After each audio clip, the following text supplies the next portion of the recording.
आज के मापन के इस 12वें लेक्चर में हम देखेंगे कि गणना में हम सार्थक अंकों का इस्तेमाल कैसे करते हैं। कल के लेक्चर में हमने ये जाना था कि जब हम किसी भौतिक राशि का मापन करते हैं तो उसके जो अंक होते हैं, उसके जो सार्थक अंक होते हैं, वो विश्वसनीय अंक होते हैं। जितने भी अंक प्राप्त होते हैं वो सबके सब विश्वसनीय अंक कहलाते हैं। दशमलव के बाद जितने अंक रखे जाते हैं वो निर्भर करता है कि उस यंत्र के द्वारा मापन करने के पश्चात दशमलव के बाद कितने अंक प्राप्त होते हैं। उन्हीं नियमों के आधार पर हम यहाँ पे गणना में सार्थक अंक के कुछ नियम देखेंगे। पहला नियम है योग और अंतर में, एडिशन और सब्ट्रैक्शन। योग और अंतर का नियम यह है कि जितनी राशियों को हम योग या अंतर में लेते हैं उन सभी राशियों के दशमलव के पश्चात अंकों को देखना है। दशमलव के पश्चात सामान्य तरीके से हम उन्हें सीधा सीधा योग कर लेते हैं, ऐड कर लेते हैं, या सब्ट्रैक्शन का प्रोसेस है, सब्ट्रैक्ट कर लेते हैं और रिजल्ट में आकर के फिर कुछ बदलाव करते हैं। तो नियम ये कहता है योग और अंतर के लिए कि योग या अंतर से प्राप्त परिणाम में दशमलव के पश्चात उतने ही अंक होने चाहिए जितने किसी संख्या में दशमलव के पश्चात कम से कम हो। दशमलव के पश्चात जिस संख्या में कम से कम अंक होंगे, जो योग या एडिशन के बाद आपको रिजल्ट मिलेगा या सब्ट्रैक्शन के बाद जो रिजल्ट मिलेगा, उसमें डेसिमल पॉइंट के बाद ही उतनी ही डिजिट रखना है जितनी डिजिट किसी दिए गए नंबर में सबसे कम हो। तो the result obtained after addition of subtraction the number of the figure should be equal to that of least after decimal point. यहाँ पे हमने एक एग्जाम्पल दिया है 392.25 ये डिजिट है, उसके नीचे हमने लिखा है 8.635, देन आफ्टर लिखा है 6.8। हमने इसको ऐड किया तीनों को यहाँ पे, तो आप देख रहे हैं कि 407.685 मिल रहा है। यहाँ ध्यान देने की बात यह है, आप यहाँ पर देखें 6.8 में डेसिमल के बाद सबसे कम डिजिट है, केवल 1 है डेसिमल के बाद। तो हमको इस रिजल्ट में भी डेसिमल के बाद एक ही डिजिट रखना पड़ेगा। ये हमारा साइंटिफिक रूल हो गया। तो नेट रिजल्ट हम कैसे करेंगे? अब हमको यहाँ पे डेसिमल के बाद 3 डिजिट मिल रहे हैं, तो हमको 5 और 8 दोनों को यहाँ से हटाना पड़ेगा, राउंडिंग ऑफ करनी पड़ेगी। तो जब हम इसकी राउंडिंग ऑफ करेंगे, निकटन करेंगे, तो आप यहाँ पे देखिए,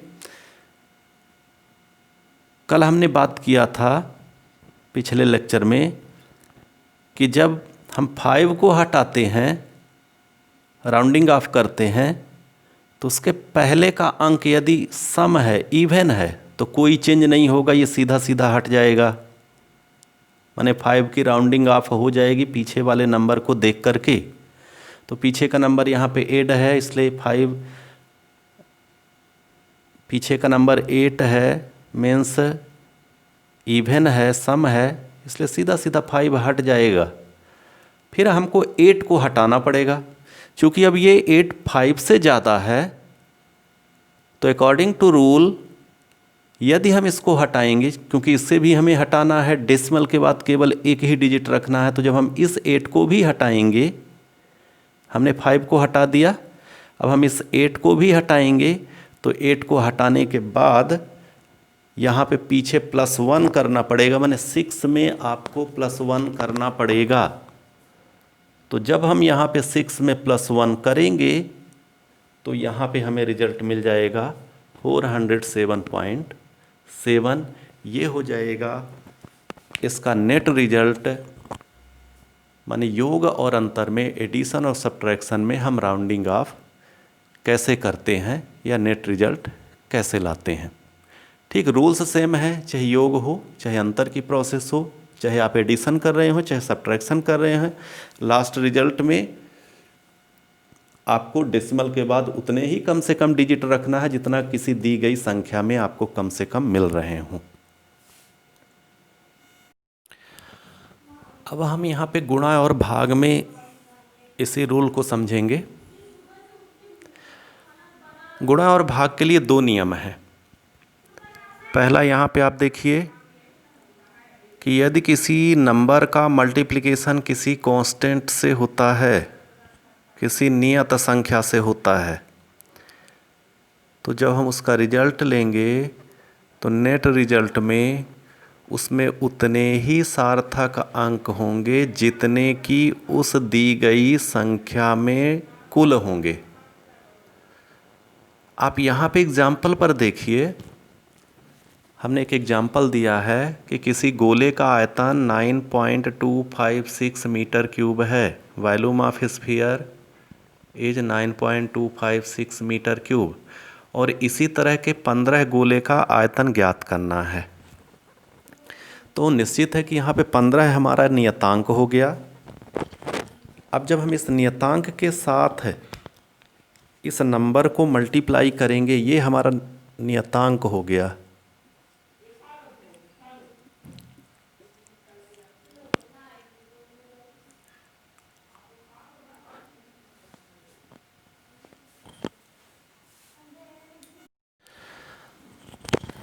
तो यहाँ पर आप इस संख्या में देखें, ये 4 सार्थक अंक हैं।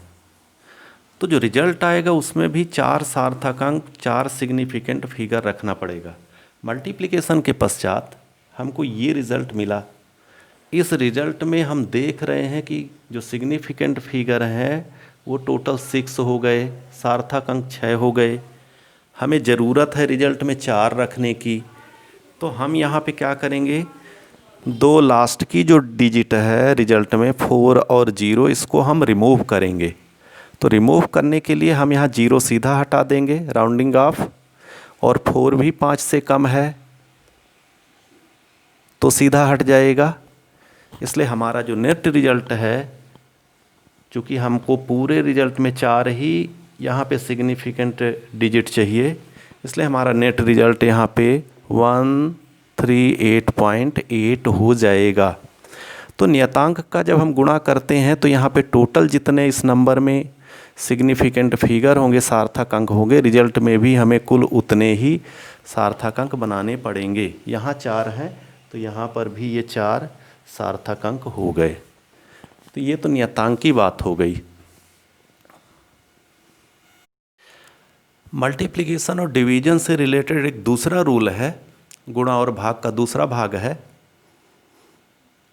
तो इसका दूसरा नियम ये है कि यदि 2 संख्याओं का गुणा या भाग हम कर रहे हैं,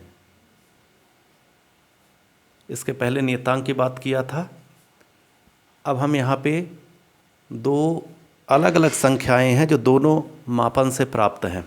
तो इनका गुणा और भाग जब हम करेंगे तो इसके रिजल्ट में आपको उतने ही सार्थक अंक रखना है जितने कि उन दोनों संख्याओं में से सबसे कम जितने हों या जिस संख्या में हो।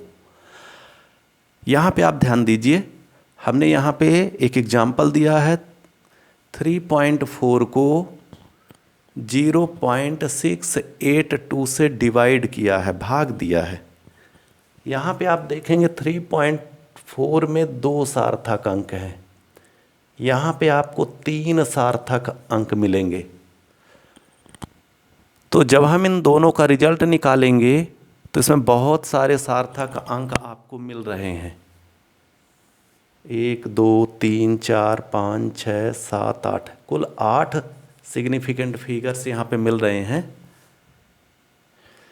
अब हमारे रिजल्ट में कितने होने चाहिए? नियम ये कहता कि केवल 2 चाहिए।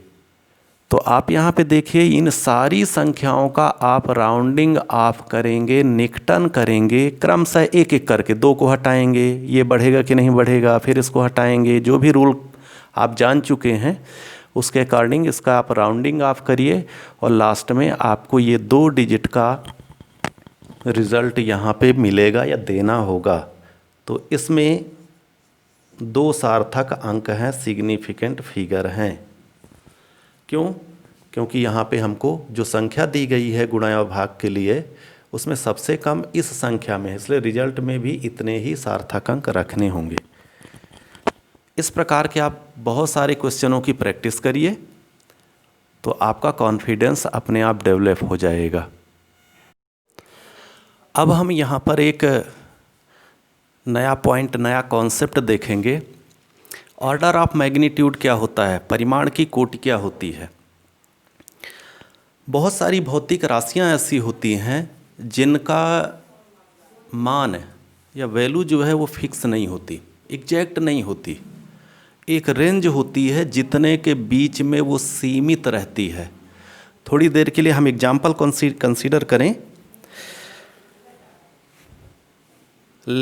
हाइट ऑफ ह्यूमन बींग्स, मनुष्य की जो लंबाई होती है वो सबकी अलग अलग है।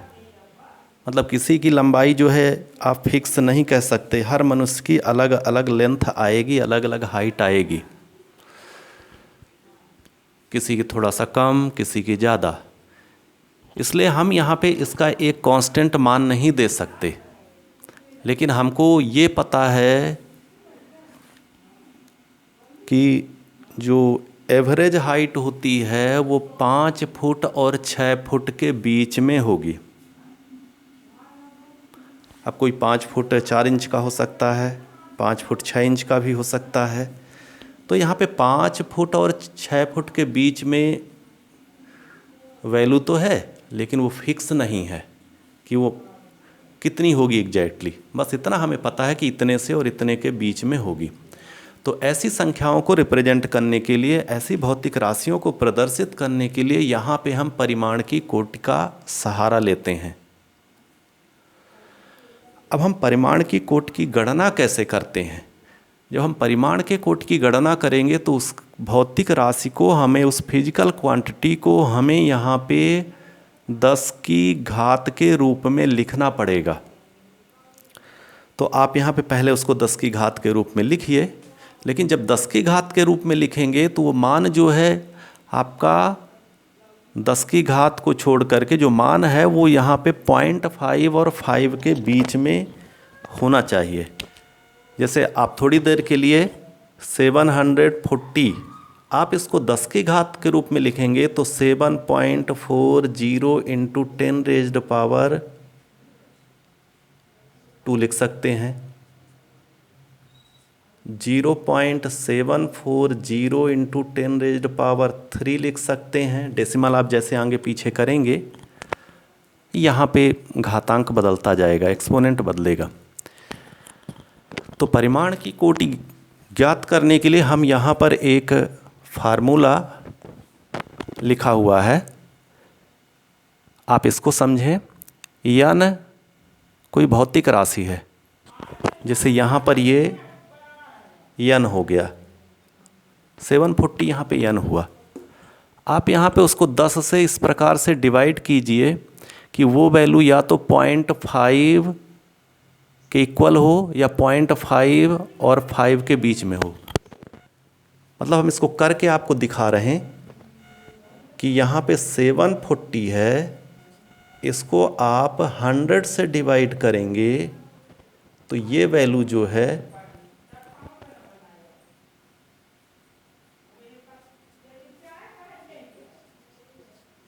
जब आप इसको 100 से डिवाइड करेंगे तो ये जो है 1000 से डिवाइड करना पड़ेगा, तो ये 0.5 और 5 के बीच में हो जाएगी। कैसे हो जाएगी? आप यहाँ पे देखिए, ये वैल्यू हो जाएगी, इसको डिवाइड करने के बाद आपको मिलेगा 0.740 और ये इंटू 10 रेज्ड पावर, ये इतनी वैल्यू हो जाएगी। तो ये वैल्यू ऑलरेडी यहाँ पे 0.5 और 5 के बीच में हो गई। तो इस प्रकार से यहाँ पे डिवाइड करना है। तो आप यहाँ पे इसकी जगह पर लिख सकते हैं 10 रेज्ड पावर 3। हमारे कहने का मतलब यह हुआ कि यहाँ पे जो 3 आया, इस 740 के परिमाण की कोटि है।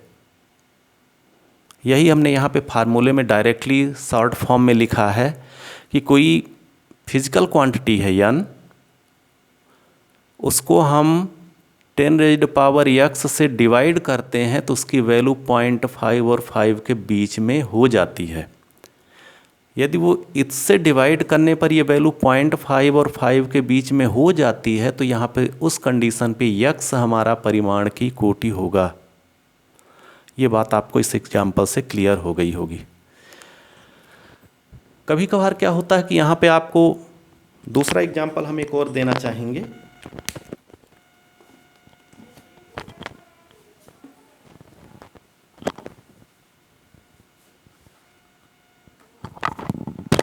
यदि आपको फिजिकल क्वांटिटी n = 50 दिया गया है, तो आप 50 को 10 से डिवाइड करेंगे तो 5 आ जाएगा। लेकिन यदि 50 को आप 100 से डिवाइड करेंगे तो 0.5 आएगा। अब यहाँ पे आप देखिए, परिमाण की कोटि आप क्या मानेंगे? 10 रेज्ड पावर 1 मानेंगे या 10 रेज्ड पावर यहाँ पे 2 मानेंगे? मतलब परिमाण की कोटि या 2 मानेंगे या 1?